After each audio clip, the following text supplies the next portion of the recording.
Hi good morning. So మనం PPE చూస్తున్నాం కదా.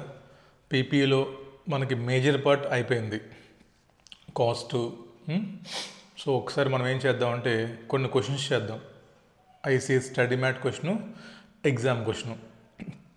ఆ క్వశ్చన్స్ ఈ క్లాస్లో అయిపోతాయి మనకి. సో నెక్స్ట్ క్లాస్ నుంచి will start with new topic. చూద్దాం క్వశ్చన్స్ ఏంటో. రెండు ఒకసారి ఐసీఎస్ స్టడీ మ్యాట్ తీసుకోండి. సో ఐసీఎస్ స్టడీ మ్యాట్లో మనం హోంవర్క్ ఇచ్చాను కదా, చేశారా? రండి. ఐసీఎస్ స్టడీ మెటీరియల్లో illustration number 12, page number 6.77. Illustration number 12 చాలా ఇంపార్టెంట్. ఎగ్జామ్లో ఐ థింక్ 3 to 4 టైమ్స్ అడిగారమ్మా. 8 to 10 మార్క్స్కి వస్తుంది. మళ్ళీ కూడా వచ్చే ఛాన్సెస్ చాలా ఎక్కువ ఉన్నాయి. ఇంకా ఆన్ 1st April 2001, అక్కడ మోస్ట్ ఇంపార్టెంట్ డేట్స్ మనకి చాలా ఇంపార్టెంట్. మనం చెప్పాను మీకు చార్ట్ వేసి నేను.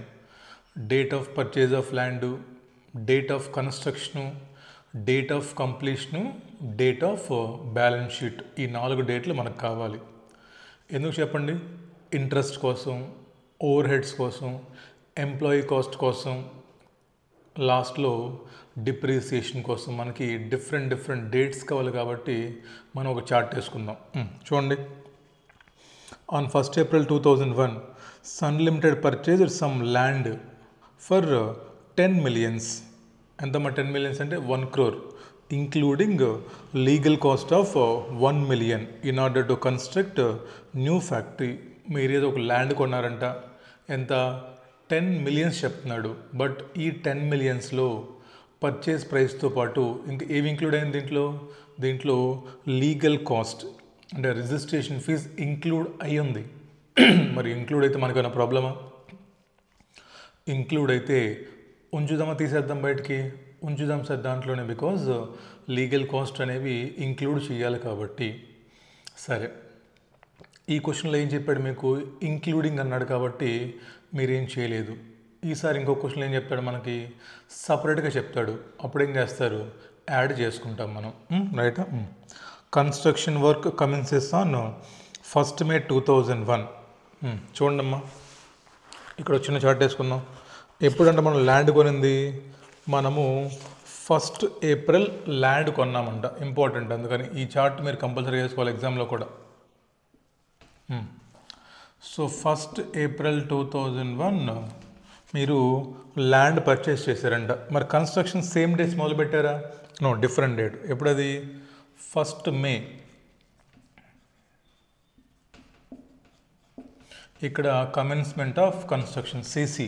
మనకి ఈ పీరియడ్ ఏదైతే ఉందో ల్యాండ్ కొన్నప్పటి నుంచి ఏమో కమెన్స్మెంట్ ఆఫ్ కన్స్ట్రక్షన్ వరకు ఉన్న పీరియడ్ మనకి ఏదైతే ఉందో అది మనకి ఇర్రెలవెంట్. ఈ పీరియడ్లో మనం ఏమీ చెయ్యము, అంతేనా? రైట్. ఇంక చూడండి, ఇంకా ఖర్చులు చెప్తున్నాడు. Preparation and levelling of land. Preparation, levelling ల్యాండ్లో యాడ్ చేస్తారా, బిల్డింగ్లో తీసుకుంటారా దీన్ని? సార్ బిల్డింగ్లో తీసుకుంటాం సార్. అదే డీమాలిషన్ ఆఫ్ ఎగ్జిస్టింగ్ స్ట్రక్చర్ అంటే అది మేము ల్యాండ్లో తీసుకునే వాళ్ళం సార్, అది. రైట్. సో 3 లక్షలు మీరు you should take in to cost of buildings, not cost of land. Purchase of material for construction ఏమో 6.08 millions ఏదో ఖర్చు పెట్టారంటే వీళ్ళు. ఎంత? 60,08,000 ఎంత ఖర్చు పెట్టారు వీళ్ళు. మెటీరియల్కి మనము 2 పాయింట్లు ఇవ్వడం చెప్పాను మీకు నేను. ఒకటి, మెటీరియల్ ఏమన్నా వేస్ట్ చేశారా వర్షంలో తడిపేసేలాగా, లేదా ఈ మెటీరియల్ యూస్ చేసి ఏమన్నా ఫాల్టీ డిజైన్స్ ఏమన్నా కన్స్ట్రక్ట్ చేశారా, ఈ 2 ఏమన్నా జరిగి ఉంటే ఆ అమౌంట్ మనం ఈ టోటల్ 6 millionsలో నుంచి లెస్ చేసి రిమైనింగ్ కాస్ట్ మాత్రమే మనం చూపించాలి. చూద్దాం, చదువుకుంటూ వెళ్దాము. ఇన్ఫర్మేషన్లో చూద్దాం నోట్ ఏమన్నా ఉందేమని. తర్వాత ఎంప్లాయ్మెంట్ కాస్ట్. నేను మీకు ఏం చెప్పాను? ఎంప్లాయ్మెంట్ కాస్ట్ రాగానే మీ బ్రెయిన్లోకి 2 వ్యూస్ రావాలి. ఒకటి ఇన్ టోటల్ ఇస్తాడు, 2 పర్ మంత్ ఇస్తాడు. అవునా? ఇక్కడ చూద్దాం ఏమి ఇచ్చాడు. ఏమో పర్ మంత్ అని ఇచ్చాడు. సో పర్ మంత్ అంటే మనకి ఎప్పటి నుంచి ఎప్పటివరకు చెప్పండి? సో ఈ పీరియడ్ ల్యాప్స్ అయిపోయింది, ఈ 1 monthతో మనకి సంబంధం లేదు. సో మనం కమెన్స్మెంట్ ఆఫ్ కన్స్ట్రక్షన్ నుంచి మనకేం కావాలమ్మా? కంప్లీషన్ ఆఫ్ కన్స్ట్రక్షన్ కావాలి.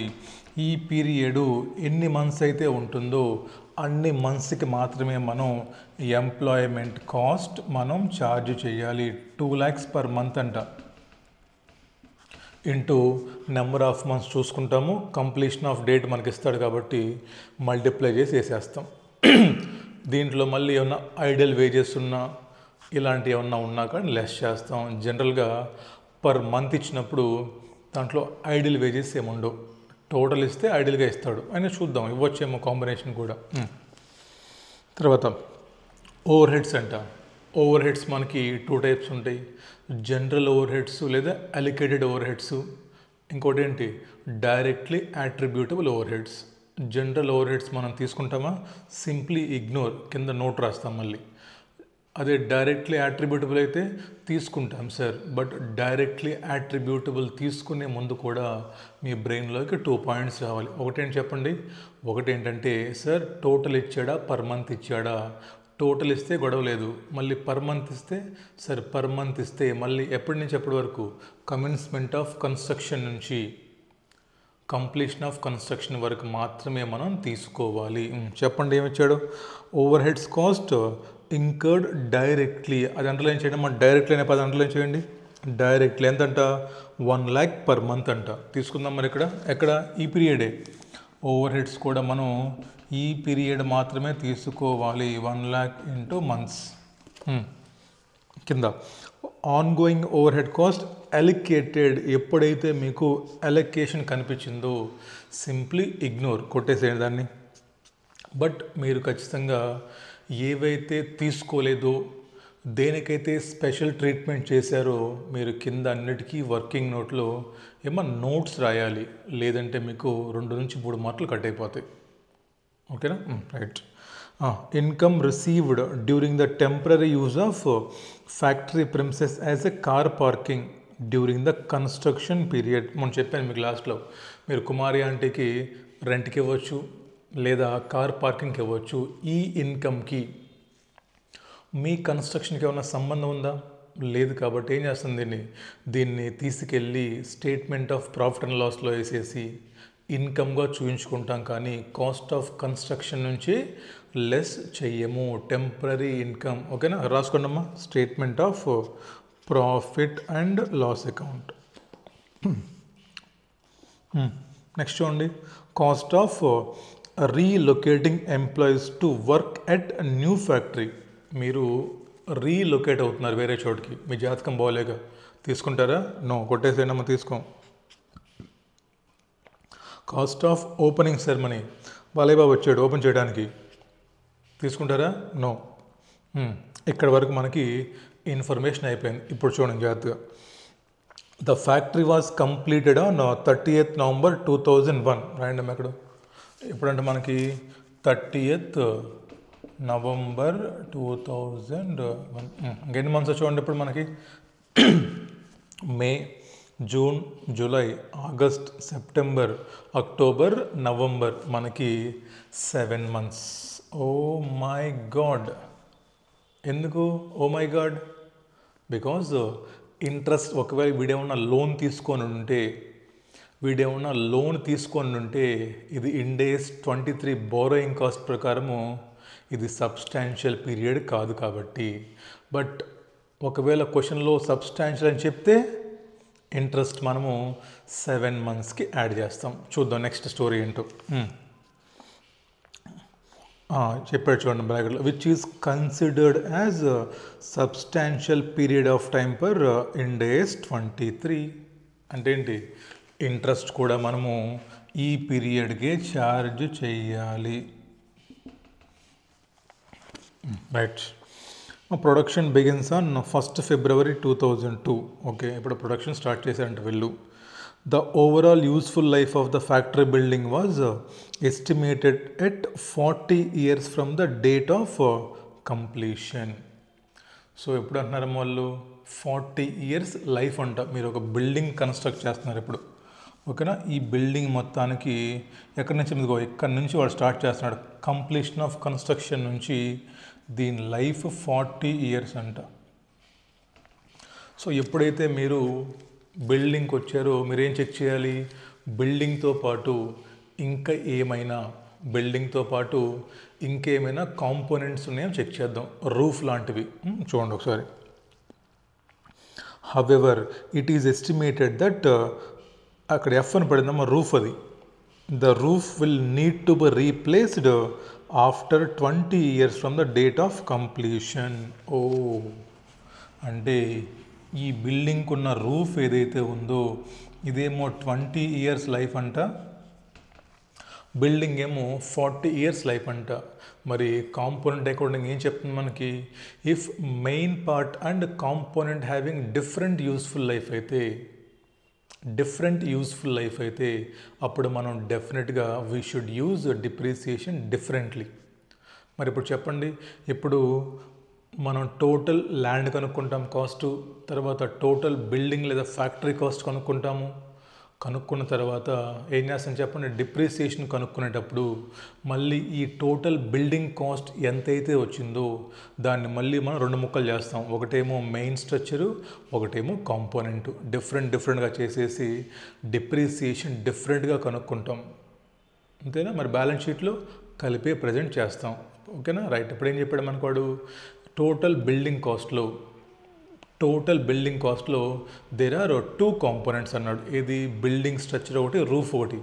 మరి ఈ 2 కాంపోనెంట్స్ విడగొట్టాలంటే మనకి చెప్పాలి కదా, బిల్డింగ్ కాస్ట్లో మెయిన్ స్ట్రక్చర్ కాస్ట్ ఎంత, అదేవిధంగా రూఫ్ పర్సంటేజ్ ఎంతో చెప్పాలి కదా మనకి. చూద్దాం చెప్పాడేమో. And the cost of replacing the roof at current prices would be 30% of total building cost. Okay, right. ఇప్పుడు మనకి టోటల్ బిల్డింగ్ కాస్ట్ కనుక్కుంటాం మనం. సో దీంట్లో మనకి 2 కాంపోనెంట్స్ ఉన్నాడు. ఒకటేమో రూఫ్, ఇంకోటేమో మెయిన్ స్ట్రక్చర్. దీని కాస్ట్ ఎంతంట? దీని కాస్ట్ ఏమో 30%, దీని కాస్ట్ ఏమో 70%. దీని లైఫ్ ఎంత చెప్పండి? దీని లైఫ్ ఏమో 20 years, దీని లైఫ్ ఏమో మనకి 40 years. సింపుల్. 1 lakh వచ్చింది for example. 30,000 roof, 70,000 main structure. So 30,000 రూపాయలకు మనం డిప్రిసియేషన్ ఛార్జ్ చెయ్యాలి. చూద్దాం పాయింట్ నెక్స్ట్. ఓకేనా? అంత తర్వాత చూడండి. At the end of 40-year period, Sun Limited has an legally enforceable obligation. ఏంటమ్మది? Decommissioning liability. ఆ లీగల్లీ పదం చూసారా? ఆ లీగల్లీ పదం అండర్లైన్ చేసుకోండి. దాంతో నాకు కొంచెం పని ఉంది, ఇప్పుడు కాదు. ఎప్పుడైతే మీకు డీకమిషనింగ్ లయబిలిటీ టాపిక్ చెప్తానో అక్కడ మనకు ఒక క్వశ్చన్ ఉంది ఎగ్జామ్లో. ఏంటది? ఇప్పుడు ఇక్కడ ఏం చెప్తున్నాడమ్మా, లీగల్లీ ఎన్ఫోర్సబుల్ ఆబ్లిగేషన్ ఉంది కాబట్టి మనం ఇక్కడ ప్రొవిజన్ క్రియేట్ చేస్తున్నాం. ఒకవేళ లీగల్ ఆబ్లిగేషన్ లేకపోయినా కూడా ఆర్గనైజేషన్స్ ఏమన్నా ప్రొవిజన్ క్రియేట్ చెయ్యాలా అని ఒక పాయింట్ ఉంటుంది. అది మీకు అక్కడ చెప్తాను. సో కాబట్టి ఏంటిది? DL, present value of decommissioning liability. కాబట్టి ఇదంతా సోదంతా ఇస్తాడమ్మా, సోదంతా ఇస్తాడు ఇక్కడ. బట్ మనకేం కావాలి చెప్పండి? ప్రజెంట్ వాల్యూ కావాలి. దానికి మనకేం కావాలి? ఫ్యూచర్లో 40 years టైంలో నీకు ఎంత అమౌంట్ ఇంకర్ అవుతుంది, future value into discounting factor. ఆ 2 తీసుకుని సరిపోతుంది మనకి. సో ఇప్పుడు క్వశ్చన్ చదవడానికి కూడా మీరు స్మార్ట్గా నేర్చుకోండి. టైం వేస్ట్ చేయము అక్కడ మొత్తం చదివి. ఫస్ట్ టైం చదవండి, బట్ మీరు తర్వాత రివిజన్ చేసుకున్నప్పుడు అండర్లైన్ చేసుకోండి. మనకేం కావాలమ్మా? ఫ్యూచర్లో ఎంత అమౌంట్ ఖర్చు అవుతుంది అండర్లైన్ ఇంటూ మనకేం కావాలి? ఆ ప్రజెంట్ వాల్యూ డిస్కౌంటింగ్ ఫ్యాక్టర్ వాడేస్తాడు దాన్ని. చూడండి క్వశ్చన్లో ఎంతో. So 40 years time third line రండమ్మా. Will be estimated to be 20 millions అంట. దాన్ని అండర్లైన్ చేసుకోండి. అంటే ఏంటి? 20 millions, 2 crore మనకి ఖర్చు అవుతుందంట. ఇప్పుడు మనకేం కావాలి?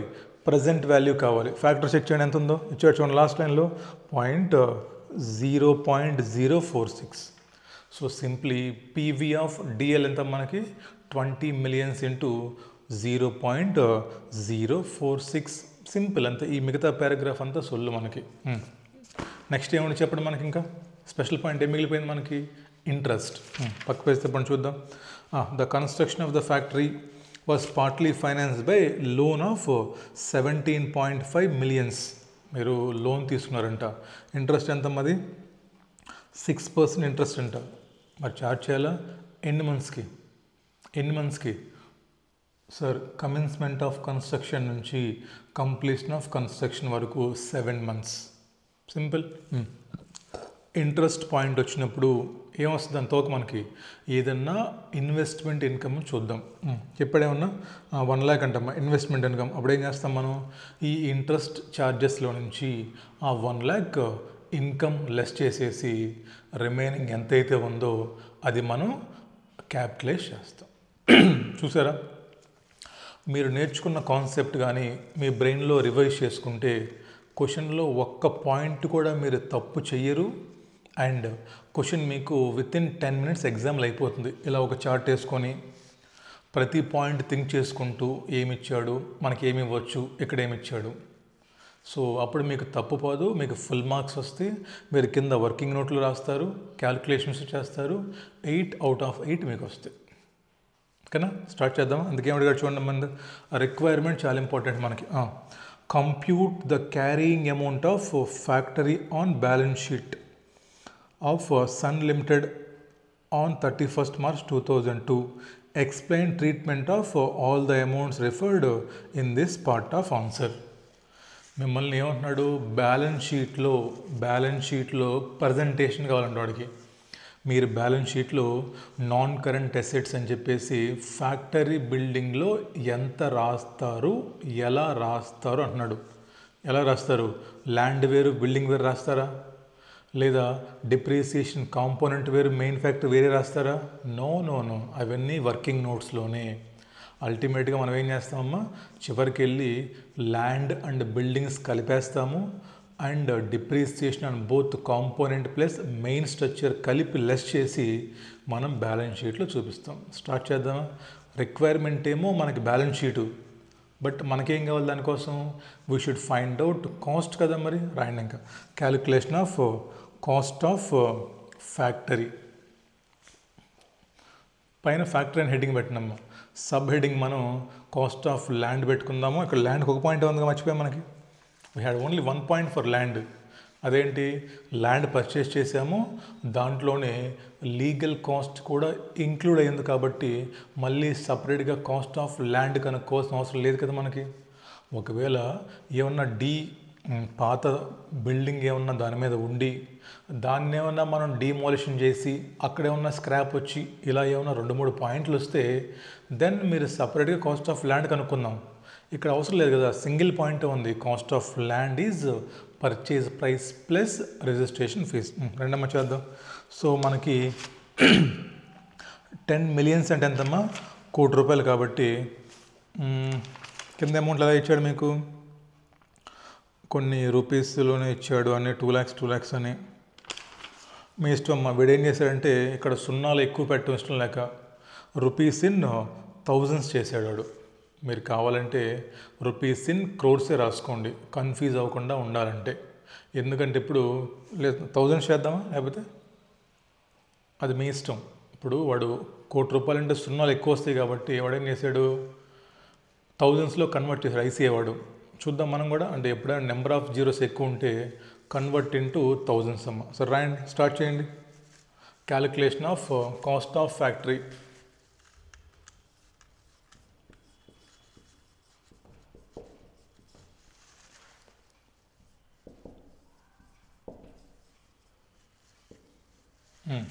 ఏంటి పర్టికులర్స్,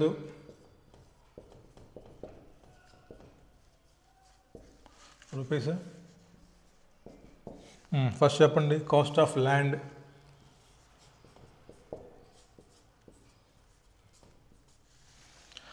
రూపీస్ ఇన్ 1000s చేద్దామా. ఎంతమ్మా? ఫస్ట్ ఆఫ్ ఆల్ మీకు వచ్చే కన్వర్షన్ 1000sలోకి 10 million అన్నాడు, అంతేనాడు రేటు. ఎంత 1 million అంటే 10 lakhs. So 10 million into 10 lakhs ఇంతమ్మా, 1 కోటి రూపాయల. 1 రూపాయలు, 100, 1000, 10,000, లక్ష, 10,000, కోటి. ఇప్పుడు దీన్ని 1000sలో కన్వర్ట్ చేయాలంటే ఏం చేస్తారు, బై 1000 అయ్యండి, బై 1000. సో 10,000 వస్తాయి. సున్నాలు తప్పులు చేయమాకండి, ఇంత కష్టపడి చదువుకొని సున్నాలతో మార్కులు పోతాయి మళ్ళీ. ఓకేనా.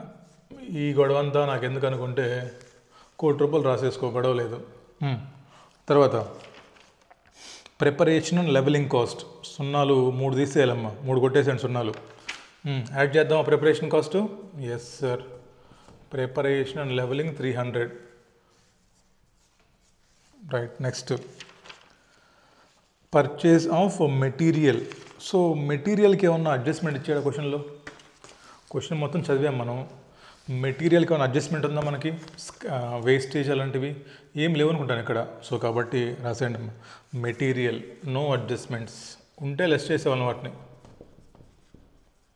ఎంత? 6.08 అండి. ఎంత వస్తుంది మనకి? 6080. నెక్స్ట్ ఎంప్లాయ్మెంట్ కాస్ట్ ఎంత? నెలకి 2 లక్షల.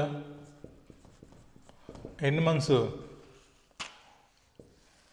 ఇదిగోండి ఈ చార్ట్ వేస్తే చూడండి సింపుల్గా అయిపోయిందో. 7 months. ఎంత? 1400. రైట్. తర్వాత చూడండి ఓవర్ హెడ్స్ 2 ఉన్నాయి. ఓవర్ హెడ్స్ ఒకటేమో జనరల్, ఇంకోటేమో డైరెక్ట్. ఏం తీసుకుందాం? డైరెక్ట్ తీసుకోండి. అది డైరెక్ట్లీ అట్రిబ్యూటబుల్ ఓవర్ హెడ్స్. ఎంత నెలకి? 1 lakh. ఎన్ని నెలలు? 7 months. అండ్ 700. తర్వాత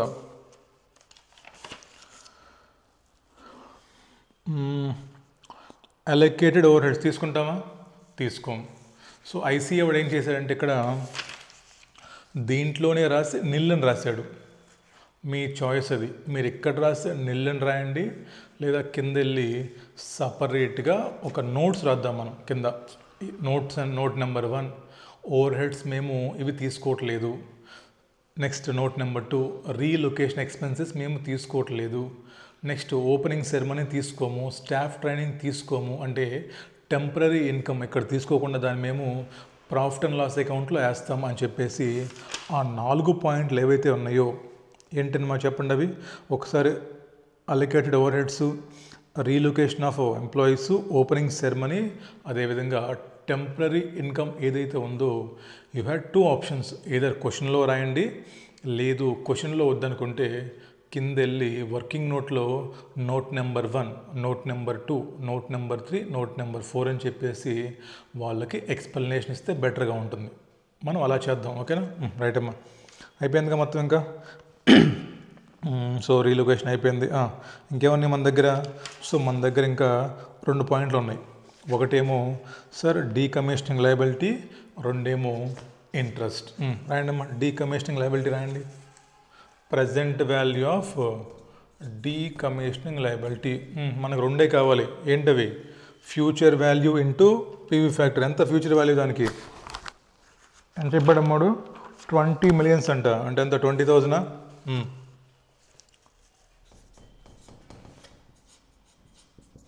ఇంటూ పాయింట్ ఎంత? 046. చూడండి పక్క పేజీలో రేటు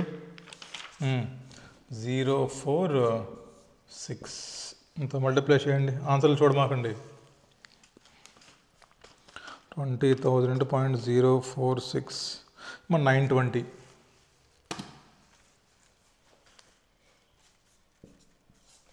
లాస్ట్ ఇంకేముంది మనకి? ఇంట్రెస్ట్. మా ఇంట్రెస్ట్ లేదా ఫైనాన్స్ కాస్ట్ మీ ఇష్టం ఏదైనా రాసుకోవచ్చు. లోన్ ఎంత చూడండి? 17.5 million అంటమ్మా. 1750. 1750 ఇంటూ ఎన్ని మంత్స్ చూడండి? రేట్ ఎంత? 6%.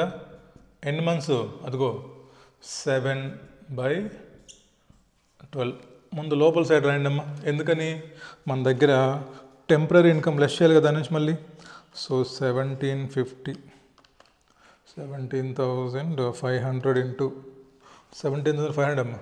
Sorry, into 6% into 7/12, 612.5.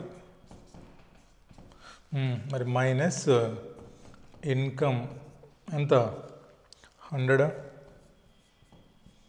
ఇక్కడ రాండమ్ ఎంతో? 512.5. యాడ్ చేయండి మొత్తం ఒకసారి. ఇంకా 920, 700, 1400, 6080 ప్లస్ 300. ఇంతమ్మా మనకి బెటర్ ఏంటంటే మనకి మా ఈ ల్యాండ్ అది సపరేట్ రాయండి. 10,000 cost of land. Building separate రాయండి. 9,002.50. ఇప్పుడు టోటల్ రాయండి ఎంతో 19,912.50. So cost of land even though single point ఉన్నప్పుడు కూడా, ఎందుకంటే మనకి డిప్రిసియేషన్ కావాలి కాబట్టి అక్కడ మళ్ళీ లెస్ చేసుకోవడం తలనొప్పి లేకుండా స్టార్టింగ్లోనే కాస్ట్ ఆఫ్ ల్యాండ్ అని రాసేయండి సపరేట్గా. Then start with cost of building. ఓకేనా? ఇదమ్మా బిల్డింగ్. ల్యాండ్ ఏమో 10,000, బిల్డింగ్ ఏమో 9,900, టోటల్ మనకి వచ్చేసి 19,000. నెక్స్ట్ ఏం కావాలి మనకి? అయిందప్పుడే ఇదంతా వర్కింగ్ నోట్. ఇదంతా మనకేం కావాలి? బ్యాలెన్స్ షీట్లో క్యారింగ్ అమౌంట్ కావాలి. ఇదేమో కాస్ట్. మరి దీని నుంచి ఏం లెస్ చేయాలి? ఇప్పుడు మనం డిప్రీసియేషన్ లెస్ చేయాలి. ఓకేనా? సరే, డిప్రీసియేషన్ లెస్ చేద్దాం. ఎన్ని మంత్స్?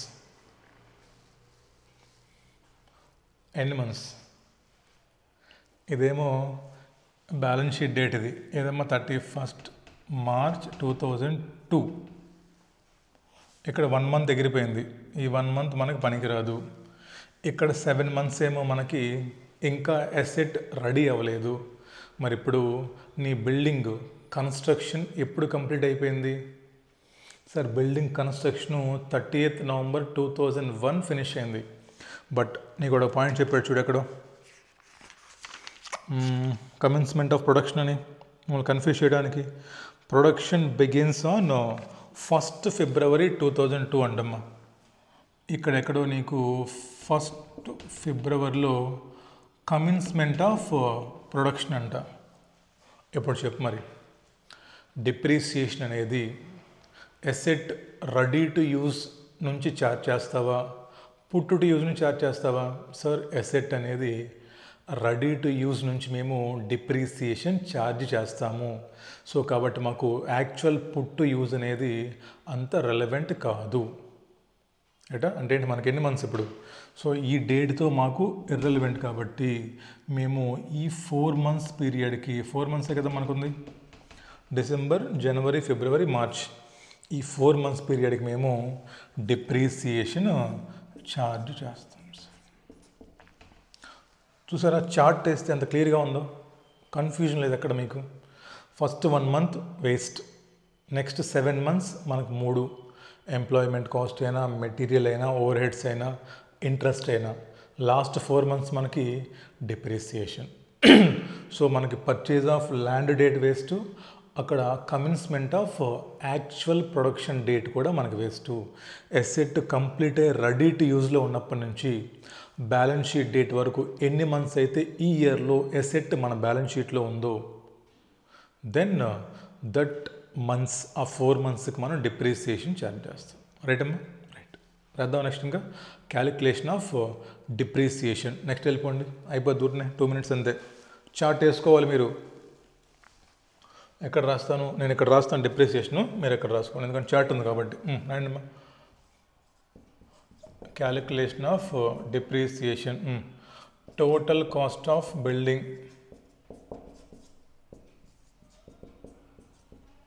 నేను ఇక్కడ బిల్డింగ్ అని రాస్తున్నాను, ల్యాండ్ అండ్ బిల్డింగ్స్ రాయట్లేదు. బికాజ్ ల్యాండ్ మీద డిప్రిషియేషన్ లేదు, ఓన్లీ దీని మీద డిప్రిషియేషన్ నాకు. అంత మా 9,912.50. ఇలా విడగొట్టేసేయండి. యూ కెన్ డూ చార్ట్ అమ్మ, నో ప్రాబ్లం, ఫుల్ మార్క్స్ పడతాయి. దీంట్లో ఏం చెప్పండి? రూఫ్, ఇది మెయిన్ బిల్డింగ్, ఇదెంత మనకి? ఇదేమో 30%, ఇదేమో 70%. ఇక్కడ లైఫ్ రాసుకొని సరిపోయేది. ఎవరిని 20 years, అదేవిధంగా 40 years. విడగొట్టినప్పుడు ఫస్ట్ దీనికి ఎంతో చెప్పండి నాకు, విడగొడితే ఇంటూ 30%. ఇక్కడ రాసుకోండి,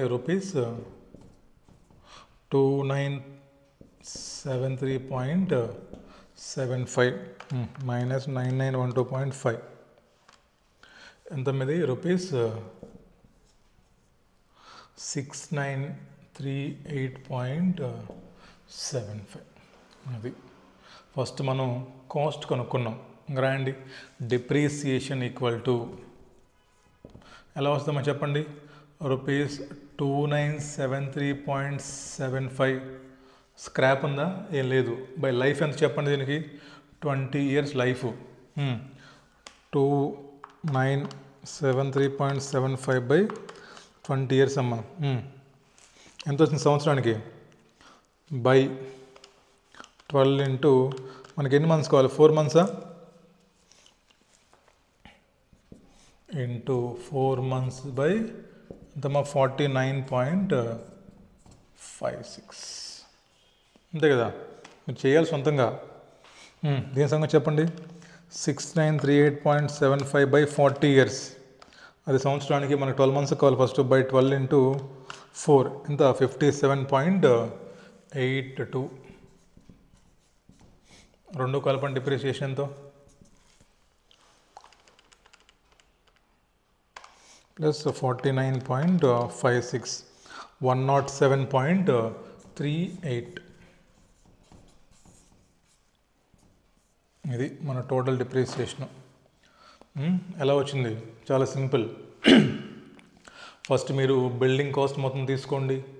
దాంట్లో రూఫ్ 30% అంటే కాస్ట్, మెయిన్ బిల్డింగ్ 70%. ఇదేమో 20 years లైఫ్, ఇదేమో 40 years లైఫ్. డివైడ్ చేసేయండి. మనకి ఎన్ని మంత్స్ కావాలి డిప్రిసియేషను? 4 months. ఎదుగోండి. Completion of construction to balance sheet date ఎంత మనకి? సో టోటల్ మనకి 107.38. మనల్ని అడిగింది అదే. మిమ్మల్ని డిప్రిషియేషన్ అడిగాడు. మిమ్మల్ని ఏమడిగాడు? Carrying amount in balance sheet. In అంటే బ్యాలెన్స్ షీట్లో ఎంత మీరు క్యారీయింగ్ అమౌంట్ రాస్తారు. అండ్ హెడింగ్ పెట్టండి. నెక్స్ట్ ఇంకా లాస్ట్ హెడింగ్ ఆన్సర్ ఇది. ఇంకా calculation of carrying amount of factory మిమ్మల్ని అడిగింది. అది requirement. Calculation of carrying amount of factory in balance sheet మొత్తం రాయాలి. In balance sheet on 31st March 2002. రాయండి మీకు ఇక్కడ. ఫ్యాక్టరీ కాస్ట్ ఎంత మొత్తం? 19,912.50 మైనస్ ఎంత డిప్రిసియేషను? 107.38. లెస్ షేర్ అయిన ఎంత?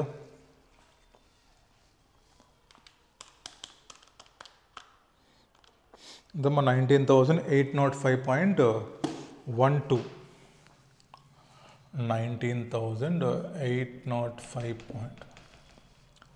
మిమ్మల్ని వాడు ఎక్స్ట్రాక్ట్ ఆఫ్ బ్యాలెన్స్ షీట్ అడగలేదు. అలా అడిగితే ఏం చేసేవాళ్ళం మనం? బ్యాలెన్స్ షీట్ వేసేసి నాన్ కరెంట్ అసెట్స్, దాంట్లో మళ్ళీ టాంజిబుల్ అసెట్స్ అని చెప్పేసి పీపీఈ రాసి అక్కడ డిప్రిషన్ లెస్ చేసేవాళ్ళం. మిమ్మల్ని ఎక్స్ట్రాక్ట్స్ అడగలేదు వాడు. జస్ట్ ఏమడిగాడు? ఎంత క్యారీయింగ్ అమౌంట్ బ్యాలెన్స్ షీట్లో మీరు చూపిస్తారు. ఇన్ అక్కడ ఆన్ కదా మరి, ఇన్ అది బ్యాలెన్స్ షీట్లో మీరు ఎంత క్యారీయింగ్ అమౌంట్ చూపిస్తారు ఫ్యాక్టరీ బిల్డింగ్స్ అన్నాడు. మరి బ్యాలెన్స్ షీట్లో మనం కలిపి చూపిస్తాం కదా. నేను ఎందుకు ఇక్కడ మీకు స్ట్రెస్ చేస్తానంటే ఆ బ్యాలెన్స్ షీట్ ఇన్ అనే పాయింట్కి చాలా సంబంధం ఉంది. నెక్స్ట్ వేరే క్వశ్చన్లో వాడు వేరేలా ప్రజెంట్ చేశాడు మళ్ళీ, అందుకు. నెక్స్ట్ వేర్ హౌస్ క్వశ్చన్ వస్తుంది మనకి.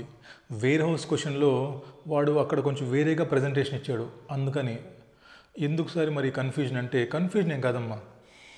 ఫర్ ఎగ్జాంపుల్ నెక్స్ట్ టైం ఎగ్జామ్లో ఆ వేర్ హౌస్ క్వశ్చన్ వచ్చింది, మీరు ఐసీఏ సజెస్టెడ్ ఆన్సర్లో ఉన్నట్లు కాకుండా వేరేలా రాశారు, వాడు మార్కులు వేసి రావడు. అది నా బాధ. మనం ఎంత టాలెంటెడ్ అయినా, మనకెంత సబ్జెక్ట్ ఉన్నా అన్నీ మూసుకొని ఐసీఏ బుక్కుల్లో ఉన్న ఆన్సరే మనం రాయాలి, లేదంటే మనకు వాళ్ళు మార్కులు వేయరు. సో కాబట్టి ఉన్నదానికి లాజిక్ నేర్చుకోవాలి. చూడండి, కొన్నిసార్లు క్లాసెస్ గడిచే కొద్దీ కొన్నిసార్లు మనం కొన్ని గుర్తుపెట్టుకోవాల్సి వస్తుంది, కొన్ని మనం బట్టి కొట్టాల్సి వస్తుంది, కొన్ని మనం లాజిక్తో నేర్చుకుంటాం. మేజర్ పోర్షన్ లాజిక్తో నేర్చుకుంటాం. బట్ కొన్ని చోట్ల మనం గుర్తుపెట్టుకోవాలి, కొన్ని మనం బట్టి కొట్టాలి. మీరు ఏంటి సార్ సీఏ ఫైనల్లో కూడా బట్టి అంటే తప్పదు. పాస్ అవ్వాలంటే కొన్ని గుర్తుపెట్టుకోవాలి, కొన్ని బండ గుర్తులు పెట్టుకోవాలి, కొన్ని బట్టి కొట్టాలి, కొన్ని లాజిక్తో నేర్చుకోవాలి. ఓకేనా? ఇక్కడ ఈ క్వశ్చన్లో మీకు రిక్వైర్మెంట్కి రండి, ఒకసారి చెప్తా. ఒకసారి క్వశ్చన్లో రిక్వైర్మెంట్కి రండి అందరూ. క్వశ్చన్లో రిక్వైర్మెంట్ చూడండి ఏముందో. ఏమో compute the carrying amount of factory in అమ్మది. ఇన్ రాసుకోండి, దాంట్లో ఇన్ లేదా ఆన్ పర్లేదమ్మా. In balance sheet of Sun limited at 31st March 2002 అంటే ఏమడిగాడు? దాని ఇంటర్ప్రిటేషన్ చెప్తాను చూడండి. దాని ఇంటర్ప్రిటేషన్ ఏంటంటే, ఈ కంపెనీ యొక్క బ్యాలెన్స్ షీట్ మీరు ప్రిపేర్ చేస్తే, ఎప్పుడు 31st March 2002లో బ్యాలెన్స్ షీట్ మీరు ప్రిపేర్ చేసినప్పుడు ఆ బ్యాలెన్స్ షీట్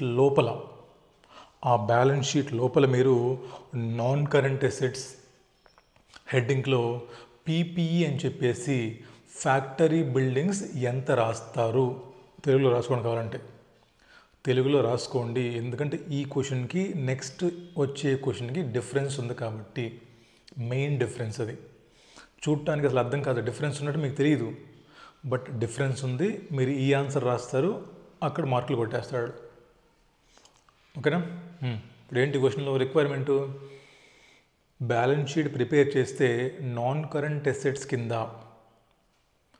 మీరు 31st March బ్యాలెన్స్ షీట్ లోపల ఎంత అమౌంట్ రాస్తారు అంటే ఏంటి? వాడు మిమ్మల్ని అడుగుతుందేంటి?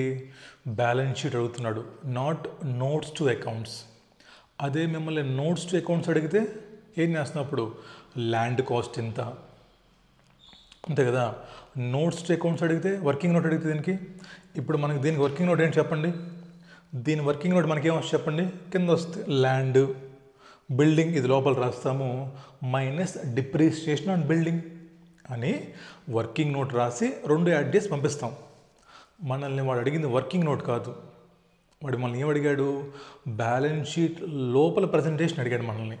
కాబట్టి మనం ఇక్కడ కలిపి రాసాం. గుర్తుపెట్టుకోవాలి ఎంత. నెక్స్ట్ క్వశ్చన్ ఇప్పుడు చేస్తాం మనం, అక్కడ మీకు డిఫరెన్స్ చూపిస్తాను నేను. రైటా? రైట్ అమ్మా. ఇదేంటి మనకి క్వశ్చన్కి ఆన్సరు. దీనికి ఎన్ని మార్కులు వస్తాయి మీకు? 6 మార్కులు వస్తాయి. ఒక 6 కరెక్ట్గా రాస్తే 8కి. మరి మిగతా 2 మార్కులు సార్? మిగతా 2 మార్కులు మీకు కావాలంటే మీరు కింద వర్కింగ్ నోట్లు రాయాలి, లేదా మార్కులు రావు. మిగతా 2 మార్కులు మీకు రావాలంటే కింద వర్కింగ్ నోట్స్ ఏం చెప్పండి నాకు. సార్ మేము జనరల్ ఓవర్హెడ్స్ తీసుకోవట్లేదు, రీలొకేటింగ్ ఎక్స్పెన్సెస్ తీసుకోవట్లేదు, ఓపెనింగ్ సెరమనీ ఎక్స్పెన్సెస్ తీసుకోవట్లేదు, టెంపరీ ఇన్కమ్ ఇక్కడ లెస్ చేయము, మేము దాన్ని ప్రాఫిట్ అండ్ లాస్ అకౌంట్లో రాస్తాము. ఓకేనా? Next employment cost, over heads, interest మేము 7 monthsకి ఛార్జ్ చేసాము because of CC to CC. Depreciation మేము 4 monthsకే ఛార్జ్ చేస్తాము బికాజ్ అది commencement of ready to use నుంచి బ్యాలెన్స్ షీట్ వరకు అని కింద ఇలా మీరు ఒక 4 నుంచి 5 ఎక్స్ప్లెనేషన్స్ రాయాలి. బికాజ్ వాడు ఎగ్జామ్లో క్లియర్గా అడిగాడు, you have to right reasons for all అని. మరి మీరు అన్నిటికీ రీజన్స్ రాయాలి కాబట్టి యూ హ్యావ్ టు రైట్. రైటా? ఏమో సేమ్ క్వశ్చన్, ఇలాంటి క్వశ్చన్ మీకు ఒక ఎగ్జామ్లో క్వశ్చన్ ఉంది, అది మీరు హోంవర్క్ చేసుకోవాలి. సేమ్ క్వశ్చన్, ఫ్యాక్టరీ బిల్డింగ్ క్వశ్చనే, బట్ కొన్ని పాయింట్స్ దాంట్లో యాడ్ చేశాడు. అంతే చిన్న చిన్న పాయింట్లు, అంటే ఏమన్నా స్టాఫ్ ట్రైనింగ్, అడ్వర్టైజ్మెంటు, అంటే ఏమైతే తీసేస్తారో అవి చేశాడమ్మా. సో క్వశ్చన్ నేమ్ రాసుకోండి, అక్కడ ఆ క్వశ్చన్ రాసుకోవాలి. ఇక్కడ క్వశ్చన్ ఏమిటంటే అది ఏమో November 2018 న్యూ స్కీమ్లో, ఓల్డ్ స్కీమ్ కాదు, November 2018లో question number 3A. Same question అండి, same factory buildings, warehouse కాదు. వేర్ హౌస్ చేద్దాం మనం ఇప్పుడు. November 2018లో క్వశ్చన్ నెంబర్ 3A. ఇది మీరు వెంటనే ఇప్పుడు ICA ఎగ్జామ్ పోర్టల్లోకి వెళ్ళిపోయి పాస్ట్ ఎగ్జామ్ క్వశ్చన్ పేపర్స్ చూస్తే మీకు ఈ క్వశ్చన్ మీకు కనిపిస్తుంది. సో ఆ క్వశ్చన్ మీరు హోంవర్క్ చేసుకోవాలి. అంటే ఏంటి సార్ ఒక క్వశ్చన్ 40 minutes చెప్పారనుకుంటున్నారా? ఇంతసేపు చెప్తే ఎలాగ సార్, మాకు చాలా పనులు ఉన్నాయి, మేము వెళ్ళిపోవాలనుకుంటున్నారా? మిమ్మల్ని అనుకుంటున్నారా? అలా ఎప్పుడైతే మీరు అనుకుంటారో అస్సామే. బికాజ్ 10 మార్కుల క్వశ్చన్ ఇది ఎగ్జామ్లో. ఎన్ని మార్కుల మీది 8 మార్క్స్ క్వశ్చన్ ఎగ్జామ్లో. ఒకసారి మీ సీనియర్స్ లేదా ఎవరైతే ప్రజెంట్ మళ్ళీ ఎగ్జామ్ రాస్తున్నారో మీ పేపర్స్ తెప్పించుకొని చూడండి ఒకసారి. మీకు మహా అయితే 4 మార్కులు పడి ఉంటాయి, 4 3 పడి ఉంటాయి మీకు. ఎందుకని దీంట్లో చాలా తప్పులు చేశారు చాలామంది. ప్లస్ ప్రజెంటేషన్ సరిగా రాయలేదు, కింద ఎక్స్ప్లెనేషన్ నోట్స్ రాయలేదు. సో మొత్తం పోయింది అనవసరంగా. సో కాబట్టి చేసిన పని పర్ఫెక్ట్గా చేయండి, ఫుల్ మార్క్స్ పడతాయి. రైటా? రెండమ్మ నెక్స్ట్ ఎగ్జామ్ క్వశ్చన్ ఒకటి చేద్దాం. ఎగ్జామ్ క్వశ్చన్ ఒకటి చేద్దాం రండి. Important question. ఎగ్జామ్ November 2018 మీకు హోంవర్క్.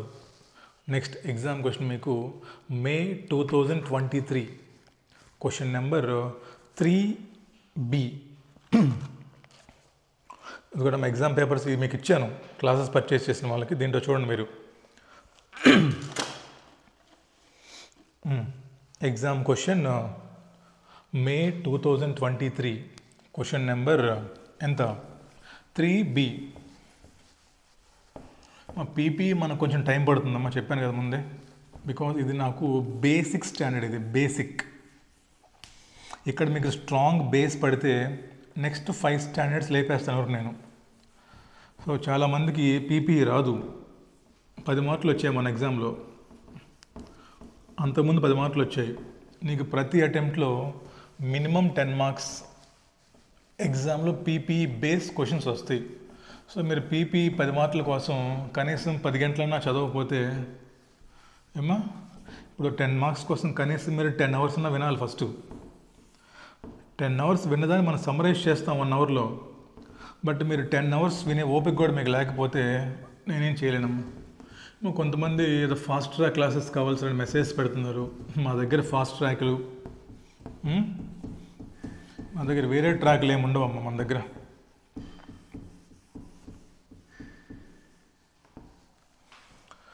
సో కొంతమంది అడుగుతున్నారు, సార్ ఫాస్ట్ ట్రాక్ క్లాసెస్ ఉన్నాయా, ఎగ్జామ్ ఓరియంటెడ్ బ్యాచెస్ క్వశ్చన్స్ ఉన్నాయా? అసలు ముందు నాకు తెలియదు ఏంటి అసలు ఫాస్ట్ ట్రాక్ బ్యాచ్కి ఎలా చెప్పాలో నాకు తెలియదు. అంటే ఏం చెప్పాలి ఫాస్ట్ ట్రాక్ అంటే నేను ఫాస్ట్గా చెప్పేసేయాలా అంటే నాకు తెలియట్లేదు ఏం చెప్పాలనేది. ఇప్పుడు నాకు తెలిసింది ఏంటి, ఐసీఏ సిలబస్ ఎంత ఉంది, సిలబస్లో ఎన్ని ఇండేస్లు ఉన్నాయి, ఏ ఇండేస్లో ఏముంది, ఎన్ని క్వశ్చన్స్ ఉన్నాయి, అవన్నీ ఎంత కాన్సెప్చువల్గా నేర్చుకోవాలి, ఇది ఒకటి నాకు తెలుసు. నాకు ఇంకేం తెలియదమ్మా. నాకు మ్యారథాన్స్ రికార్డింగ్ రాదు, ఫాస్ట్ ట్రాక్ బ్యాచెస్ రికార్డింగ్ రాదు. ఓకేనా? ఇంకేమన్నా ఏదో పేర్లు ఉంటాయమ్మా, ఫాస్ట్ ట్రాకు, ఎగ్జామ్ ఓరియంటెడు, ఏదో సొల్లు, ఈ డిఫరెంట్ నేమ్స్ ఉంటాయమ్మా. నాకు తెలియదు అవన్నీ. నాకు తెలిసింది ఒకటే, కాన్సెప్ట్ ప్రాక్టీస్. ఇది నమ్ముకుంటే పాస్ అవుతారు, ఇది నమ్మకపోతే దేవుడు కూడా మిమ్మల్ని కాపాడలేడు. ఓకేనా? రైట్ అమ్మా. రండి question number B. On 1st May 2002 chart వేద్దాం, యూజ్ అవుతుంది మనకి. ఏమా 1st May 2002 అంట. Sanskar limited purchased ₹42 lakh worth of land for construction of new warehouse. అది అండర్లైన్ వేర్ హౌస్. ఇదేంటమ్మది? ల్యాండ్ పర్చేస్ చేసామంట మనం ఇక్కడ. The land had an old temporary structure. మీరు కొన్న ల్యాండ్ మీద ఏదో పాత బిల్డింగ్ ఒకటి ఉందంట. అంటే ఏంటి? దాన్ని పడగొట్టాలి. పడగొట్టే ఖర్చు ల్యాండ్కి యాడ్ చేస్తాం, బిల్డింగ్ కాదు. మరి పడగొట్టినప్పుడు ఏమన్నా స్క్రాప్ వస్తే ఆ ల్యాండ్ కాస్ట్లో నుంచి లెస్ చేసుకుంటాం. Simple. which is to be demolished for the purpose of construction of warehouse. The salvage material from the demolition was to be sold as scrap. పాతిని వస్తుంట పడేసినప్పుడు అమ్మేసుకుంటాం దాన్ని. The company started the construction of the wear house from 1st June 2002. Most important అమ్మా, మనకి ఈ date కావాలి. ఎప్పుడది? 1st June 2002. మరి ఈ period మనకు అవసరమా? ఇది మనకు అవసరమా? ఈ పీరియడ్ మనకు అవసరం లేదు. 1st June following cost are incurred by. చూడండి మనకి ఎంత సింపుల్గా అయిపోతుంది ఇప్పుడు. ఫస్ట్ చూడండి, మన లీగల్ ఫీజు పైన 42 lakhs ఇచ్చాడు. దాంట్లో లీగల్ ఫీజు ఇంక్లూడ్ అయ్యి లేదు.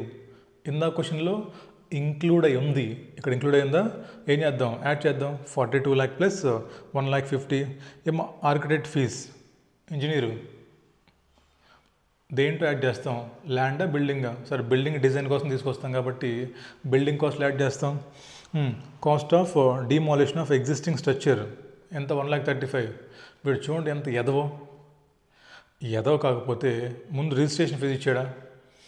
దానికంటే దాని తర్వాత మీకు ఏం ఇవ్వాలాడు, కాస్ట్ ఆఫ్ డిమాలిషన్ ఇవ్వాలి. ఎందుకని, అవి రెండు మనకి ల్యాండ్ కాస్ట్లో ఇంక్లూడ్ చేస్తాం కాబట్టి.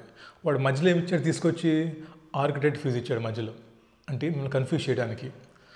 ఇప్పుడు ఏది ఎక్కడ యాడ్ చేయాలి, కన్ఫ్యూజ్ చేయడం మిమ్మల్ని. ఐసీఏ మైండ్ గేమ్స్ కూడా ఎలా ఆడిద్దాం. సో కాబట్టి రిజిస్ట్రేషన్ ఫీజు ల్యాండ్కి వెళ్ళిపోతుంది, ఆర్కిటెక్ట్ ఫీజు ఏమో బిల్డింగ్కి వెళ్ళిపోతుంది, కాస్ట్ ఆఫ్ డిమాలిషను ల్యాండ్కి వెళ్ళిపోతుంది. రైట్ అమ్మా. సైట్ ప్రిపరేషన్ ఛార్జెస్ దేనికి, బిల్డింగ్కి. అది పర్చేజ్ ఆఫ్ సిమెంట్ అంటమ్మా, మెటీరియల్ పర్చేస్ చేసినప్పుడు మీకు నేను 3 పాయింట్లు చెప్పాను. పర్చేస్ చేసినప్పుడు జిఎస్టీ చెక్ చేసుకోవాలి, రిఫండ్ ఉంటే. తర్వాత వేస్ట్ ఏమన్నా చేసామో చెక్ చేసుకోవాలి. తర్వాత ఫాల్టీ డిజైన్స్ ఏమన్నా ఉంటే చెక్ చేసుకోవాలి. ఐటీసీ రిఫండ్ వస్తుంది, లెస్ చేసేయండి. ఫాల్టీ డిజైన్ కోసం వాడారు, తీసేయండి. వేస్ట్ చేసే వర్షంలో తీసేయాలి. ఓకేనా, గుర్తుపెట్టుకోవాలి పాయింట్లు. So purchase of cement and other materials for construction including GST of 1 lakh and GST credit was 50% of the payment. అంటే మీకు వాడి పైన 15 lakhs అమౌంట్ ఇచ్చాడు. ఇక్కడ చూడండి మళ్ళీ కన్ఫ్యూజ్ చేసే ఛాన్సెస్ ఎక్కువ అమ్మ, జాగ్రత్త. లేకపోతే మీకు వాడు 15 lakh ఇచ్చాడు. ఏంటది, cost of materials, what ever, cement అవ్వచ్చు, వాట్ ఎవర్. ఈ మెటీరియల్స్ పర్చేస్ చేసినప్పుడు మీరు 1 lakh జిఎస్టీ పే చేశారంట.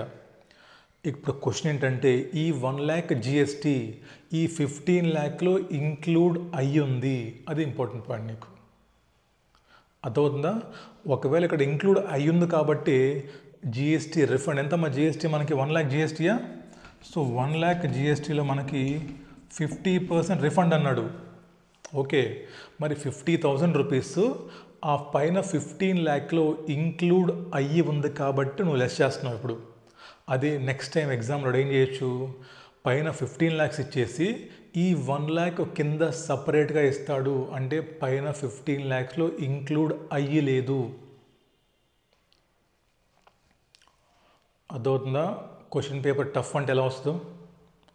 ఇప్పుడు ప్లెయిన్ క్వశ్చన్, 15 lakhs అమౌంట్ ఇచ్చాడు, 1 lakh GST paid which is including in above, దీంట్లో 50% రిఫండ్. సో సింపుల్గా 15 lakhs మైనస్ 50,000 తీసేసాం. బట్ నెక్స్ట్ టైం ఎలా ఇవ్వచ్చు, 15 lakhs material cost, 1 lakh only GST సపరేట్గా ఇచ్చేసి మళ్ళీ ఈ 1 lakhలో 50% రిఫండ్. అంటే మీరు ఏం చేయాలి,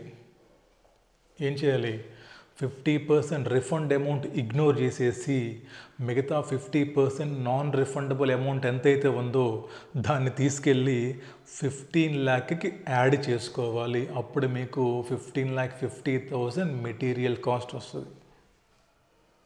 అర్థమవుతుంది ఎలా థింక్ చేయాలో? థింకింగ్ ఏదో బట్టి కొట్టుకుంటూ వెళ్ళిపోవటం కాదు, ఆన్సర్లు పెట్టుకొని టిక్కులు కొట్టుకుంటూ.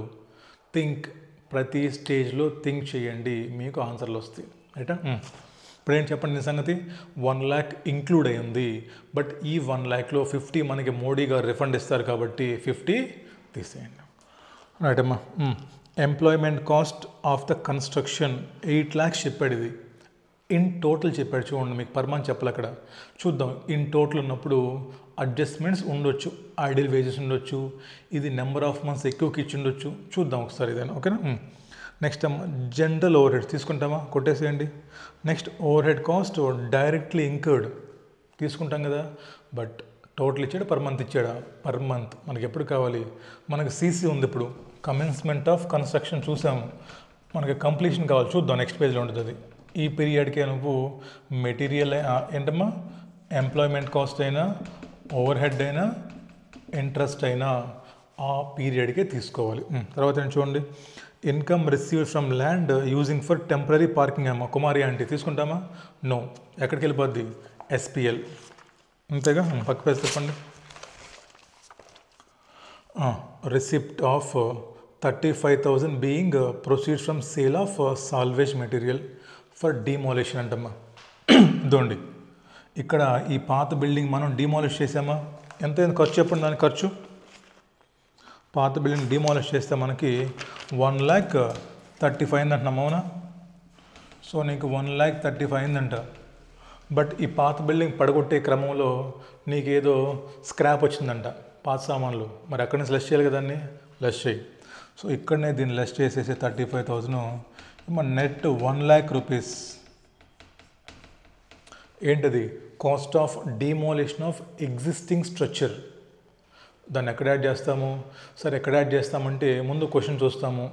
క్వశ్చన్లో ఏమన్నా క్లియర్గా చెప్పాడా అంటే ఇది ల్యాండ్కి సంబంధించింది కానీ బిల్డింగ్ కానీ ఏమైనా చెప్పాడా చూద్దాం. క్వశ్చన్ చూడండి ఒకసారి. లాస్ట్ పాయింట్కి రండి, లాస్ట్ 5 పాయింట్కి. Assume cost of demolition of old structure is directly belongs to cost of land. మనం చూపించాను మీకు ఆల్రెడీ నేను. ఈ క్వశ్చన్లో మనకు చెప్పాడు డైరెక్ట్ అని. సో చెప్పాడు కాబట్టి ఈ 1,00,000 రూపీస్ తీసుకెళ్ళి మనం దేనికి యాడ్ చేయాలి? ల్యాండా బిల్డింగా? ల్యాండ్కి యాడ్ చేస్తాము. చాలామంది ఆ అటెంప్ట్లో దాన్ని బిల్డింగ్కి యాడ్ చేశారు. చాలామంది బిల్డింగ్కి యాడ్ చేశారు. ఎప్పుడైతే నువ్వు బిల్డింగ్కి యాడ్ చేసావో డిప్రిషియేషన్ తప్పు, ఆబ్వియస్లీ డిప్రిషియేషన్ తప్పు. ఎప్పుడైతే డిప్రిషియేషన్ తప్పు, క్యారింగ్ అమౌంట్ తప్పు, నీకు ఎన్ని మార్కులు వచ్చి ఉంటాయి? 1 or 2 మార్క్స్ నీకు వచ్చి ఉంటాయి. మిగతా కొన్ని పాయింట్లు చేయటం వల్ల 8కి 1 వచ్చింది నీకు. నువ్వు ఇంటికి వచ్చాయనుకుంటావు 8 వస్తాయి అనుకుంటావు, నీకు ఎన్ని వచ్చాయి? 2 మార్కులు వచ్చాయి. ఎందుకు? బికాజ్ క్వశ్చన్ మొత్తం పర్ఫెక్ట్గా చదవకపోవటం వల్ల, లేదా పాయింట్స్ మీరు ఇంటర్ప్రిటేషన్ చేసుకోవడం చేతకాకపోవటం వల్ల. రైటా? నెక్స్ట్ మెటీరియల్ చూడండి, అడ్జస్ట్మెంట్ ఇచ్చేదో. ఇందాక 15 lakhs చూసాం, దాంట్లో 50,000 GST లెస్ చేసాం. ఇంకేమన్నా మనకి మెటీరియల్ పాయింట్ చెక్ చేసుకోవాల్సినవి? సార్ వేస్టేజ్ ప్లస్ ఏదైనా ఫాల్టీ డిజైన్ చూద్దామా? Material costing 40,000 was wasted and further 1,20,000 was for faulty design. అంటే ఏంటి? 40,000 ప్లస్ 1,20,000 రూపీస్. సో 1,60,000 రూపీస్ మనం మెటీరియల్లో నుంచి లెస్ చేసేయాలి. తర్వాత employment cost are for 10 months అంటమ్మా. వాడు మీకు ఇచ్చింది 10 monthsకి ఇచ్చాడంట. అసలు మనకు ముందు 10 monthsగా 6 monthsగా తెలియాలంటే మనకి కాస్ట్ ఆఫ్ ఏంటమ్మది కంప్లీషన్ ఆఫ్ కన్స్ట్రక్షన్ తెలియాలా? డేట్ చూడండి ఎప్పుడు. నెక్స్ట్ లైన్ చూడండి. The construction was completed on 28th February. 28th February 2003 అమ్మ. మంత్స్ లెక్క ఎంతో? June, July, August, September, October, November, December, జనవరి, ఫిబ్రవరి. 9 months. June, July, August, September, October, November, December, జనవరి, ఫిబ్రవరి. 9 months అమ్మా మనకి. ఇక్కడ బ్యాలెన్స్ షీట్ ఎప్పుడమ్మా? 31st March 2003. ఎన్ని మంత్స్ ఉంది అక్కడ బ్యాలెన్స్ షీట్కి? 1 month. ఈ 1 month దేనికోసం? డిప్రిసియేషన్ కోసం. రైటా? అర్థమవుతున్న పాయింట్ మీకు? రైట్. ఇప్పుడు ఏంటమ్మా 9 months ఉంది. మీరు ఇంట్రెస్ట్ అప్పుడు మళ్ళీ చెక్ చేయాలి కదా. ఇన్ డేస్ 23 చూడండి, చెప్పాడమ్మా కింద లైన్ చూడండి. The construction of factory was completed on 28th February which is considered as substantial అంటున్నాడు అమ్మాడు. అంటే ఏం చేద్దాం? సబ్స్టాన్షియల్ కాబట్టి సబ్స్టాన్షియల్ 9 months కాకపోయినా కూడా వాడు క్లియర్గా చెప్పాడు కాబట్టి మీరు ఇంట్రెస్ట్ కూడా క్యాపిటలైజ్ చేయాలి. ఒకవేళ క్వశ్చన్లో ఈ లైన్ లేకపోతే, యాజ్ పర్ ఇన్ డేస్ 23 తీసుకోమని చెప్పకపోతే ఏం చేయాలి? తీసుకోకూడదు. కింద నోట్ రాయండి. As per in days 23 12 months కంటే తక్కువ ఉంది కాబట్టి ఇది సబ్స్టాన్షియల్ పీరియడ్ కాదు కాబట్టి దీన్ని మేము స్టేట్మెంట్ ఆఫ్ ప్రాఫిట్ అండ్ లాస్లో డెబిట్ చేస్తాము, నాట్ క్యాపిటలైజ్. ఎగ్జామ్లో ఎప్పుడు ఏమైనా మార్చవచ్చు. సో మీరు బట్టి కొట్టుకెళ్తే ఎగిరిపోద్ది. ప్రతి పాయింట్ చదువుకోండి. ఈ ఆల్టర్నేటివ్ కాకుండా ఇంకొక ఆల్టర్నేటివ్ ఎగ్జామ్లో ఏమి ఇవ్వచ్చు అని కూడా థింక్ చేయండి. అది సిఎఫ్ అండ్ లెవెల్లో చదువుకునే విధానం. రైటా? ఇంకా పైకి రండి ఒకసారి. Employment cost are for 10 months అంట. వాడు మీకు ఇందాక 8 lakhs ఇచ్చాడు క్వశ్చన్లో. ఆ 8 lakhs 10 months కంట. బట్ మనకి ఎన్ని మంత్స్కే కావాలి? ఓన్లీ 9 monthsకే కావాలి మనకి. సో 8 lakhsలో నుంచి 8 lakhs 10 monthsకి అయితే 9 monthsకే కావాలి కాబట్టి దాంట్లో నుంచి 1 month లెస్ చేస్తాం మనం. అయిపోయిందమ్మా. తర్వాత చూడండి ఇంకేముంటే మనకు చెప్పండి. ఒకటి డిఎల్ ఉంటుంది, ఇంట్రెస్ట్ ఉంటుంది. తర్వాత చూడండి, the overall useful life of factory building was 25 years from date of completion. However it is estimated that roof of the warehouse will need to be replaced after 15 years. Same ఇందాకలాగానే building ఏమో 25 years అంట, roof ఏమో 15 years అంట. Component accounting cost ఎంత అంటమ్మా, roof ఏమో 25% అంట, అదేమో 75%, తెలిసిందే. నెక్స్ట్ ఆ పారాగ్రాఫ్ మొత్తం సొల్లంతా ఇచ్చాడమ్మా. మనకు కావాలా? మనకు 2 కావాలి. చెప్తాడమ్మా ద్రోణాచార్య అర్జున్కి. అర్జున్ ఏం కనిపిస్తుందంటే ఆ పెట్ట కన్నే కనిపించాలి నీకు. చెట్టు మీద పెట్ట, ఆ పెట్ట కన్నే కనిపించాలి నీకు. అలాగే పీపీఈ క్వశ్చన్ చేసేటప్పుడు నీకు డీకమిషనింగ్ లయబిలిటీ పాయింట్ వస్తే నీకు 2 కనిపించాలి. ఫ్యూచర్లో ఎంత ఖర్చు అవుతుంది, డిస్కౌంటింగ్ ఫ్యాక్టర్ ఎంత. చూడండి ఎంత ఖర్చు అవుతుంది అక్కడ, 80 lakhs. Underline 80 lakhs. లాస్ట్ లైన్లో ఎంత factor, 0.092. 80 lakhs into 0.092. Simple. Last రండి ఇంకా లోన్. సింపుల్. ఎన్ని మంత్స్కి లోను, 9 months. ఎంత interest, 60 lakhs into 10% into 9/12. Income ఏమైనా వచ్చిందా టెంపరీగా? ఉందా చూడండి ఎంతో, 25,000 ఇన్కమ్. టెంపరీ ఇన్కమ్ ఎంత, 25,000. లెస్ చేసేయండి. క్లియరా? చూసారా క్వశ్చన్ సింపుల్గా ఉందో? బట్ పాయింట్స్ మార్చాడు చూడండి. ఎగ్జామ్కి cost of demolition of existing add చేశాడు. ఎంప్లాయ్మెంట్ కాస్ట్లో అక్కడేమో మంత్స్కి ఇచ్చాడు, ఇక్కడేమో డిఫరెంట్గా ఇచ్చాడు. మీకు ఏమి ఇచ్చినా సరే వాడు ఎటు తికమక పెట్టినా కూడా, ఎటు నుంచి ఎటు తికమక పెట్టినా కూడా మీరు చాలా ఈజీగా చేసేయచ్చు. ఎప్పుడు ఒక చిన్న చార్ట్ కానీ మీరు వేసుకుంటే, ఇదిగోండి, you can solve any question easily. CC to CC 3 items, interest, over heads, employment cost. Next depreciation చెప్పండి. ఈ క్వశ్చన్ ఎన్ని మంత్స్కో? ఈ క్వశ్చన్లో డిప్రిసియేషన్ మీరు జస్ట్ 1 monthకి మాత్రమే ఛార్జ్ చేయాలి. Because February to March. Simple అమ్మా. ఏం చేస్తారు చెప్పండి. ఫస్ట్ కాస్ట్ ఆఫ్ ల్యాండ్ కనుక్కోండి. ఎలా వస్తుంది కాస్ట్ ఆఫ్ ల్యాండ్ చెప్పండి? Purchase price plus registration fees plus demolition of existing minus scrap. అది కాస్ట్ ఆఫ్ ల్యాండ్. సపరేట్ రాయండి పక్కన. కాస్ట్ ఆఫ్ బిల్డింగ్ చెప్పండి నాకు. మెటీరియల్, సిమెంటు ఎంతమ్మా, 15 lakhsలో 50,000 రిఫండ్ వస్తుంది జిఎస్టీ. మళ్ళీ 40,000 ఏమో వేస్ట్ అయింది, ఇంకొక 1,20,000 ఏదో వేస్ట్ అయింది. లెస్ చేసేయండి. లేబర్ మీకు ఇచ్చిన 8 lakhs 10 months కంటది. మనకి ఎన్ని మంత్స్కి కావాలి, 9. So 8 lakhs by 10 into 1 minus చేసేయండి, లేదా 8 lakhs by 10 into 9 తీసుకోండి. ఓవర్ హెడ్స్ ఏమిచ్చాడు, ఓవర్ హెడ్స్ చేయడం మనకి పర్ మంత్ ఇచ్చినట్టు ఓవర్ హెడ్స్. రండి ఒకసారి. ఓవర్ హెడ్స్ జనరల్ తీసుకోము, డైరెక్ట్లీ ఎంత మనకి 35,000. ఎన్ని మంత్స్, 9 months. అయిపోయింది. డీకమిషనింగ్ లయబిలిటీ 80 lakhs ఇంటూ నీకు ఫ్యాక్టర్ చేశాడు. Interest 60 lakhs into 10%, 9/12 minus temporary income. మీకు ఏమొచ్చింది, కాస్ట్ ఆఫ్ బిల్డింగ్. నెక్స్ట్ ఏం కావాలి, calculation of depreciation. Cost of building తీసుకోండి, ల్యాండ్ కాదు, only cost of building. First విడగొట్టేసేయండి. 25% రూఫ్, 75% ఏంటిది మెయిన్ స్ట్రక్చర్. దాని లైఫ్ 15, దీని లైఫ్ 20 లాగా ఉంది. కనుక్కోండి లైఫ్. ఎన్ని మంత్స్ డిప్రిసియేషన్, ఎన్ని మంత్స్కి చార్ట్ వేసాం, 1 month డిప్రిసియేషన్ కనుక్కోండి. అయిపోయిందా? ఇక్కడ మనకి ఐసీఏ వాడు డిఫరెంట్గా ప్రజెంట్ చేశాడు. అంతా సేమే, అంతా మీరే చేయాలి. ఇప్పుడు నేను చేయనది లాస్ట్ పాయింట్ ఏదైతే ఉందో ఇది ఐసీఏ వాడు ఆన్సర్ డిఫరెంట్ రాశాడు. ఒక్కసారి క్వశ్చన్కి రండి. ఇంకా రిక్వైర్మెంట్ చూడండి. You are required to compute cost of construction of warehouse. పైన కనుక్కున్నాం కాస్ట్ మనం. నెక్స్ట్ డిప్రిసియేషన్ కనుక్కుంటాం మనం, కాంపోనెంట్కి ఎంత, మెయిన్ బిల్డింగ్కి ఎంత అని. లాస్ట్ థర్డ్ పాయింట్ ఇంపార్టెంట్ చూడండి, carrying value of warehouse. ఇది ఇంపార్టెంట్ పాయింట్. స్టార్ మార్క్ వేసుకోండి అక్కడ. Carrying value of warehouse to be taken to balance sheet of the company. ఇందాక ఏమన్నాడమ్మా, ఇన్ బ్యాలెన్స్ షీట్ అన్నాడు. అంటే చిన్న అబ్జర్వేషన్, లేదంటే మార్కులు పోతాయి, అది నా భయం అంతే. అర్థమవుతుందా? ఇందాక ఏం చేసాం మనం చెప్పండి. క్వశ్చన్లో ఇందా క్వశ్చన్లో మనకి ఇన్ బ్యాలెన్స్ షీట్ అన్నాడు. అప్పుడు ఏం చేసాం మనం? ఇన్ బ్యాలెన్స్ షీట్ అంటే ల్యాండ్ ప్లస్ ఫ్యాక్టరీ బిల్డింగ్ కలిపి ఇక్కడ రాసుకొని మైనస్ కంబైన్ డిప్రిసియేషన్ తీసేసి మనం ఇది చూపించాము వాడు అడిగిన క్వశ్చన్కి. అవునా? ఎందుకని వాడు తీసుకున్న అజంప్షన్ అక్కడ వాడు ఇన్ బ్యాలెన్స్ షీట్ అన్నాడు.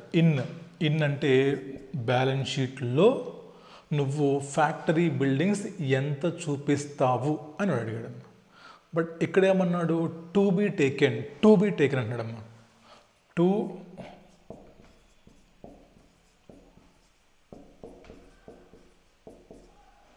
అంటే ఏంటి? వాడు మిమ్మల్ని బ్యాలెన్స్ షీట్ అడగట్లేదు. నాన్ కరెంట్ అసెట్స్లో warehouse minus depreciation land plus అడగట్లేదు మిమ్మల్ని. కింద మిమ్మల్ని నోట్స్ టు అకౌంట్స్లో వర్కింగ్ నోట్ అడుగుతున్నాడు. ఎలా వస్తుంది వర్కింగ్ నోట్ చెప్పండి. ఇక్కడ ఏమో ల్యాండ్ ఎంతో కాస్ట్ ఉంది, తర్వాత మళ్ళీ warehouse working note separate అమ్మా. వేర్ హౌస్ ఎంత రాస్తామో ఎంత వస్తుందో మనకు కాస్ట్ ఇక్కడ మైనస్ డిప్రిసియేషన్ అని వేర్ హౌస్ లెస్ చేస్తాం.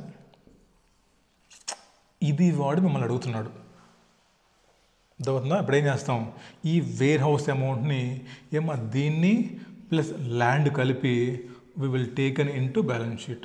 ఇది ఐసీఏ వాడు మీకు ఇచ్చినటువంటి సజెస్టెడ్ ఆన్సర్స్లో ఉన్నటువంటి ప్రజెంటేషన్. ఇప్పుడు ఈ క్వశ్చన్ సేమ్ రేపు ఎగ్జామ్లో వచ్చిందమ్మా. నేను కొంతమంది చూశానమ్మా టీచర్స్, వాళ్ళు ఏదో ఆన్సర్లు సాల్వ్ చేస్తున్నప్పుడు వాళ్ళు ఇలాగే చేశారు ఆన్సర్ సాల్వ్. వాళ్ళు ఏం చేశారమ్మా? ల్యాండు వేర్ హౌస్ కలిపేసి మొత్తం కాస్ట్ కనుక్కున్నామా అంటే థర్డ్ పాయింట్కి ఆన్సర్ వాళ్ళు ఏం రాశారంటే ఎక్కువ మంది మొత్తం ల్యాండ్ వేర్ హౌస్ కాస్ట్ కలిపి తీసుకున్నారు ఇందాకలాగానే, మైనస్ కంబైన్డ్ డిప్రిషియేషన్ లెస్ చేశారు. బట్ ఐసీఏ వాడు మార్కులు వేయడు. మీకు ఫస్ట్ పాయింట్కి మార్కులు పడతాయి, సెకండ్ పాయింట్కి మార్కులు పడతాయి, థర్డ్ పాయింట్కి మార్కులు వాడు కొట్టేస్తాడు. బికాస్ వాడి ఆన్సర్తో మీ ఆన్సర్ మ్యాచ్ అవ్వట్లేదు కాబట్టి. సో యూట్యూబ్లో కూర్చొని చెప్పడం చాలా ఈజీ అమ్మా, మీరు కూడా అంత అబ్జర్వ్ చేయరు. బట్ ఎవరి జీవితం నాశనం అయిపోతుంది? స్టూడెంట్ జీవితం పోతుంది సంకనాకి. నేను చెప్పేస్తాను కూర్చోబెట్టి ఆన్సర్ ఏదో ఒకటి, బట్ మీరు అది రాస్తారు పాపం. ఏమో నేను కూడా లాస్ట్ బ్యాచ్లో కొన్ని తప్పులు జరిగాయి మాకు. అప్పుడు నాకు దెన్ ఐ రియలైజ్ ఒక స్టూడెంట్ లైఫ్ 6 months పోతే ఎంత సఫర్ అవుతాడు స్టూడెంట్ అనేవాడు. సో కాబట్టి ఒళ్ళు దగ్గర పెట్టుకొని చెప్పాలి మనం అని ఇంత డీటెయిల్గా చెప్తున్నాను మీకు ఈ బ్యాచ్ నేను. అర్థమవుతుందా? సో డిఫరెన్స్ మీరు గమనించాలి. నవంబర్ 2018లో వచ్చిన ఎగ్జామ్ క్వశ్చన్కి మే 2023లో ఉన్న ఎగ్జామ్ క్వశ్చన్కి డిఫరెన్స్ ఏంటమ్మా ఇది. అక్కడేమో ఇన్ బ్యాలెన్స్ షీట్ అన్నాడు కాబట్టి మనం బ్యాలెన్స్ షీట్ అడిగాం. అక్కడ బ్యాలెన్స్ షీట్ అడిగాడు కాబట్టి ల్యాండ్ బిల్డింగ్ కాస్ట్ కలిపేసి కంబైన్డ్ డిప్రిసియేషన్ లెస్ చేసి అక్కడ రాసాం. అర్థమవుతుందా? బట్ ఇక్కడ మిమ్మల్ని to be taken to balance sheet అన్నాడు కాబట్టి to be taken. So to be taken అన్నాడు కాబట్టి ఏం చేయాలి మనమ్మ? We should write balance sheet warehouse ఎంత తీసుకెళ్ళాలి క్లియర్గా అడిగాడు. ఏమా చదవండి ఒకసారి క్వశ్చన్ చదవండి. Carrying value of warehouse to be taken to balance sheet అన్నాడు. ఇదిగో ఇలా మనం వర్కింగ్ అవుట్ రెండు రాస్తాం. ల్యాండ్ ఒకటి రాస్తాము, వేర్ హౌస్ ఒకటి రాస్తాము. ల్యాండ్కి డిప్రిషియేషన్ లేదు కాబట్టి ల్యాండ్ అమౌంట్ సపరేట్గా ఉంటుంది. కింద వేరే వర్కింగ్ నోట్లో వేర్ హౌస్ అమౌంట్ రాసి మైనస్ డిప్రిసియేషన్ చేసి ఇప్పుడు ల్యాండ్ తీసుకెళ్తాము, బిల్డింగ్ తీసుకెళ్తాం. వేర్ హౌస్ ల్యాండ్ తీసుకెళ్తాం, వేర్ హౌస్ తీసుకెళ్తాం. కాబట్టి వాడు అడిగిన క్వశ్చన్ ఏంటి ఇక్కడ? What is the carrying amount of warehouse to be taken to balance sheet. అప్పుడు మీరు ఏం రాయాలి థర్డ్ పాయింట్కి?